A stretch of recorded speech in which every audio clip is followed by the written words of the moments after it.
Hey everyone, and welcome to the Defining Your Life podcast, where we focus on living in our purpose, practicing presence, and activating our power in each moment. I'm Marsharelle, your resident pep talk provider, and I invite you to join me as we continue to learn, lift each other up, and strive to level up together. Because we are never finished defining our lives, and it takes a village, so let's build one. Stay tuned for the episode.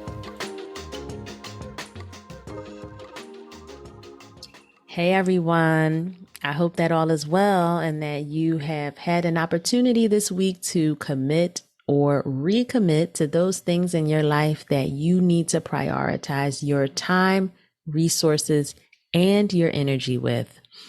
I want to remind you that focus and commitment don't always need to be this big to do, right? Focus on one small thing at a time because those things lead to bigger things. Commit yourself to something small to flex that muscle, and soon commitment will be your middle name. Train yourself up in these areas. The same way that you build stamina over time, you build in these areas. Let's not make it feel so hard, so daunting. That's when it becomes a deterrent. It becomes giant, something that we are more likely to run away from rather than charge toward and face head on. And speaking of giants, that's what I want to talk to y'all about today. The things that are giants in our lives. These giants may be stopping us, redirecting us, or put in place for us to overcome. This past Sunday, the sermon at my church, which was entitled Be Strong and Courageous, talked a lot about giants. And while I'm not talking about courage and strength particularly today, I did want to share a few key points that I took from the sermon about giants that can most certainly be applied to our lives in every area pretty much daily. I'll link the sermon in the show notes if you'd like to take a listen on your own in its entirety. But if nothing else, I want to share these 3 points to be considered as we're still taking on the September challenge. And maybe the challenge that you have taken on is actually a giant in your life. So I hope this resonates with you. But even if you're not participating in the challenge, these points give a lot of perspective on big, small, and micro adversities you may be facing in life right now. So the first point is that giants are a part of life, period. It's really that simple.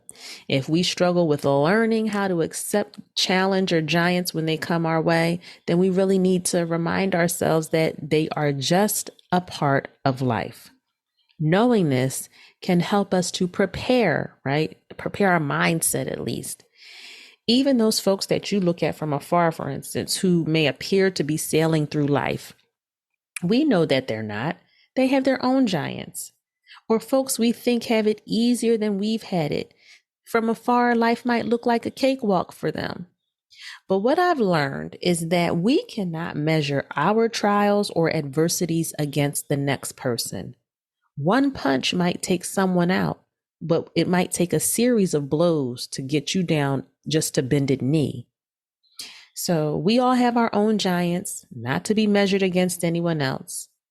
My kids often remind me that all giants aren't created equal, and my parents and other elders in my life do the same. On more than one occasion, my daughter has reminded me that she's not me, especially when I speak of certain challenges that I may have faced growing up, to try to emphasize, that she's had it a lot easier. But the truth of the matter is, she's not me, and she didn't know the giants that I faced. The same way I'll never fully understand her giants.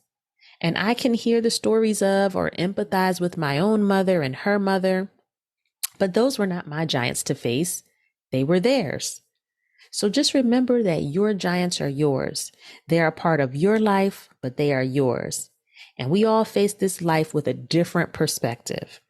Even if 2 of us had the exact same experience happen to us, it would have happened to us each a little differently because we are all viewing things through our own lens.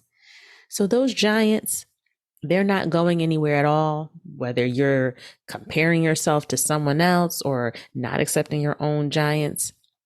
But I encourage you to make sure that you're equipped to face them as best you can. Get your mindset together, wrap your head around the fact that, giants are a part of life, and that will help us to overcome them. Be prepared, be ready when we're faced with them. The next point was a big one for me, and that is that giants introduce us to ourselves.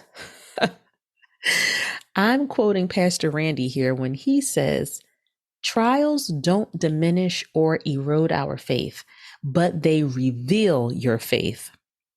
Y'all, how does this play out in different areas in your life? Am I the only one here that realizes I have some faith work to do? Is your faith well rooted below the soil, or did you plant it shallowly and haven't done anything to reinforce and build that root system? If you want to learn the truth about who you are, look at those giants in your life, those challenges, those tests. Are you facing them faithfully or frantically? I don't know about you, but I'm committed to strengthening my root system so I have a bit more stability when the giant comes and tries to knock me over or uproot me in one pluck. How are you ensuring that you feel secure when that giant introduces you to yourself? Are you making sure that you're not ashamed or wishing that you were rooted and secure in your faith and that you were able to knock that giant over and not the other way around?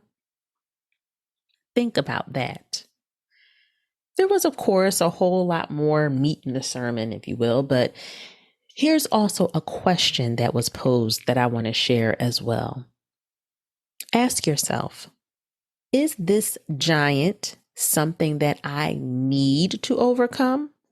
Or is God giving me a giant stop sign? Because every challenge that we are faced with is not to be overcome by force or fight. Sometimes we might find ourselves fighting a battle that wasn't meant to be, and choosing not to fight it doesn't make you weak. Knowing when to walk away from a battle is a sign of strength. But again, if you don't know yourself and your faith, it may be hard to discern what we should be fighting versus what we should be walking away from. But learning to uncover that is most certainly a challenge worth taking on. I want to leave you with a few words from Krisha Bowen today. Giants are the gateway to your next level. When you slay a giant, the season shifts. So let me ask you, are you ready for your shift? Whether you are able to shift by slaying that giant or by walking away from it, know that those decisions, if you are firmly planted, will move you toward your shift. And that no matter what, that giant is the gateway to your next level and is really, truly something to look forward to. So be encouraged. Fully assess the giant before you. Pray for wisdom and discernment when making any decisions.